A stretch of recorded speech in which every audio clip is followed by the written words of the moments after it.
ماضی سے نکل کے اپنے حال میں زندہ رہنا یہ تو ایک کوالٹی ہے جو عمومی طور پہ ہمیں معاشرے میں نظر آتی ہے، لیکن اس میں بھی بہت کمزور لوگ ہوتے ہیں، اکثر وہ ماضی کی تلخیوں میں ہی الجھے رہتے ہیں۔ اس سے بڑھ کر ایک اور کوالٹی ہوتی ہے، وہ بہت کم لوگوں میں پائی جاتی ہے، اور وہ یہ کہ مستقبل میں جھانکنا، سینگ انٹو دا فیوچر۔ ان کا ویژن، ان کی نالج، ان کے لائف ایکسپیرینسز اتنے اسٹرانگ ہوتے ہیں کہ وہ آنے والے وقت میں جھانکتے ہیں اور ان کی پیش بندی اپنے حال میں کرتے ہیں، اپنے پریزنٹ ٹینس کے اندر پلان کرتے ہیں اس آنے والے مستقبل کو جس کو وہ دیکھ رہے ہوتے ہیں۔ یہ بہت خاص قسم کے ذہین لوگ ہوتے ہیں، بڑی ٹرو لیڈرشپ ہوتی ہے، اور یہ ملکہ انہی کو حاصل ہوتی ہے جنہوں نے زندگی کو بہت قریب سے دیکھا ہوتا ہے، لائف ایکسپیرینسز کیے ہوتے ہیں، معاشرے کی ہر سطح کے اندر سے گزرے ہوتے ہیں، اس کے بعد پھر وہ لیڈرشپ کے اس لیول پہ پہنچتے ہیں کہ جہاں وہ وقت کے دھارے کو بہتا ہوا مستقبل تک میں دیکھتے ہیں۔ اینڈ قبلہ مسعود ملت پروفیسر ڈاکٹر محمد مسعود احمد علیہ الرحمہ ان چنیدہ شخصیات میں سے تھے کہ جن کو اللہ رب العزت نے یہ صفت عطا کی تھی کہ وہ مستقبل کا ویژن لیتے تھے اور اس کی پیش بندی اپنے حال میں کرتے تھے۔ میں نے قبلہ مسعود ملت علیہ الرحمہ میں یہ کوالٹی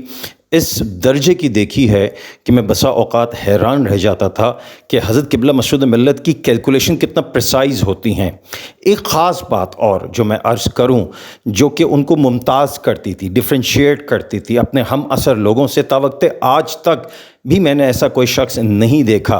میں عرض کرتا ہوں، اصل میں دیکھیں بات کیا ہے، بات یہ ہے کہ جب آپ کسی بہت بڑے درجے پہ آ جاتے ہیں، آپ کو پتہ ہے آپ کسی لیڈرشپ لیول پہ ہیں، آپ بہت بڑے کوئی ریسرچر ہیں، آپ کا نام ہے، آپ کا ایک خانوادہ ہے، آپ کا ایک بیک گراؤنڈ ہے، اور آپ نے اپنے آپ کو بھی منوا لیا ہے زمانے کے سامنے، تو آپ میں بہرحال یہ نخوت چاہتے نہ چاہتے آ ہی جاتی ہے کہ آپ چھوٹے موٹے لوگوں سے ملنا پسند نہیں کرتے۔ آپ اپنے لیول کے لوگوں میں بیٹھتے ہیں، اپنے لیول کے لوگوں سے باتیں کرتے ہیں، چھوٹے موٹے درجوں کے اوپر آپ جاتے ہی نہیں ہیں۔ یہ چیزیں ہمیں کامن آج دنیا میں دکھائی دیتی ہیں، اور دیندار حلقوں میں بھی واضح طور پہ ہم سب یہ چیزیں دیکھتے ہیں۔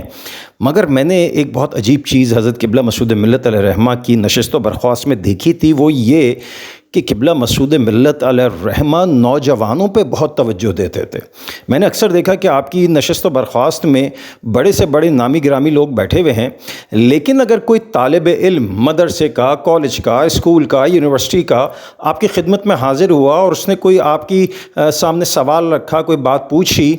تو میں یہ دیکھ کے حیران رہ جاتا تھا کہ قبلہ مسعود ملت علیہ الرحمہ بڑی بڑی ان نامی گرامی شخصیات جو اپنے وقت کی وی وی آئی پیز ہوتی تھیں، ان کی طرف سے توجہ ہٹا کے اس اسٹوڈنٹ کی طرف، اس نوجوان کی طرف اپنی توجہ مرکوز کرتے تھے اور اس کے سوال کا جواب دیتے تھے، اور اتنے پولائٹ مینر میں، اتنے دھیمے انداز میں، اتنی محبت بھرے اور شفقت بھرے انداز میں اس نوجوان کی تسلی فرماتے تھے کہ اس کا دل خوش ہو جاتا تھا۔ اس کو یہ محسوس ہوتا تھا کہ یہ کون شخص ہیں جو مجھ جیسے عام سے طالب علم یا ایک عام سے شخص پر اتنی توجہ دے رہے ہیں۔ میں نے بارہا حضرت قبلہ مسعود ملت کو یہ فرماتے سنا، یہ نوجوان ہی ہمارا مستقبل ہیں، ان کو ہم نگلیکٹ کرتے ہیں، ہم سمجھتے ہیں کہ یہ ہمارے درجے کے نہیں ہیں، لہٰذا ان کو اپنے قریب بٹھانے کی ضرورت نہیں ہے، ان کی باتیں سننے کی ضرورت نہیں ہے، ایسے ہی یہ تو بس چلتے پھرتے بیچارے طالب علم ہیں، ان کو کیا اہمیت دینے کی ضرورت۔ حضرت مسعود ملت اس کا الٹ تھے، ریورس تھے۔ اور میں نے یہ بھی دیکھا کہ وہ نوجوانوں کی طرف توجہ دیتے، ان کی بات بڑے غور سے سنتے، ان پہ شفقت فرماتے، ان کے اچھے برے سوالات کو بڑے خندہ پیشانی سے سن کے ان کے جواب دیتے، اور پھر یہ بھی نصیحت فرماتے کہ آپ کا مدعا اگر پورا ہو گیا، آپ کو تسلی ہو گئی، تو یہاں بیٹھ کے اپنا وقت ضائع نہ کریں۔ آپ طالب علم ہیں، آپ کا وقت قیمتی ہے، جائیں اپنی پڑھائی پہ توجہ دیں، اپنی زندگی پہ توجہ دیں۔ میں نے نہیں دیکھا کسی ایسی شخصیت کو جو کہ اپنی صحبت میں بیٹھے ہوئے بچوں پہ اتنی شفقت، نوجوانوں پہ اتنا کرم، اور ان کے ٹائم کا خیال، اپنے نہیں ان کے ٹائم کا خیال، کہ آپ اپنی زندگی پہ توجہ دیں، آپ اپنی پڑھائی پہ توجہ دیں، اپنے آپ کو بنائیں۔ یہ تھے قبلہ مسعود ملت علیہ الرحمہ، جو نوجوانوں پہ انویسٹمنٹ کرتے تھے، جنہوں نے نوجوانوں کو بنایا اپنے دور کے۔ شاید آج ایسے خندہ پیشانی سے آج کے بچوں اور نوجوانوں کے سوالات سننے والے ہمارے ہاں بہت کم ہیں، اور اوپر سے ہم تو اب ان کو اپنے قریب پھٹکنے بھی نہیں دیتے، اہمیت دینے کو تیار نہیں ہیں، اور اس کے نتائج بھی سامنے ہیں۔ تھینک یو ویری مچ، جزاک اللہ۔